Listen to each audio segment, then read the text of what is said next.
So this guitar was given to me not too long ago by my sister. She actually won this in a contest. She has like the best luck. She and my dad like win contests all the time. It's strange. Anyway, it was supposed to be signed by this band called Foles, who I'm not familiar with, and the guitar showed up without signatures on it, and my sister wanted to send it back. And I was like, no, let's not do that. I think signed guitars are dumb. Don't ever get your guitar signed. That's a bad idea. Anyway, it's a decent little Strat, you know. It's like a Mexican standard-ish, and I wasn't crazy about the sound of the stock pickups that were in it. So what I did is I did some research on some noiseless pickups. I came across Lawing Musical Products, who make these Zex coil pickups. And I ordered some and stuck them in the guitar over the weekend, and I recorded it before and after. I thought you guys might like to hear that, so let's check them out.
Okay, so what did you guys think about the differences in tone between the stock pickups and the News X coil pickups? Let me know down in the comments because I really want to hear what you guys are hearing, but I'll tell you my thoughts. I thought that the stock pickups had more output. They were more mid-rangey, but the bridge pickup in the stock set was a little brash and lacking body.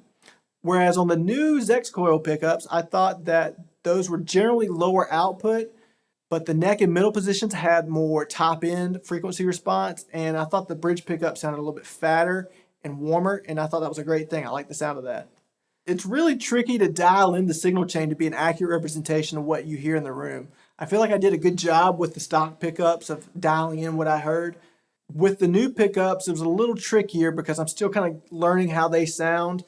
I would probably say what I heard in the room compared to the recording was a little bit brighter in the top end response, but not by much. And so I prefer having extra top end in my kind of guitar signal because I can always dial it out, but you can never get it back. Again, let me know what you guys think down in the comments below. I want to thank you guys for watching. Really appreciate you taking the time to watch the videos. If you're not subscribed to the channel, please consider subscribing. I can see that 94% of my viewers are not subscribed, and so if some of you guys would subscribe, that would really help me towards my goal of reaching 1,000 subs. So thanks for watching, and I'll catch you guys in the next video. Peace.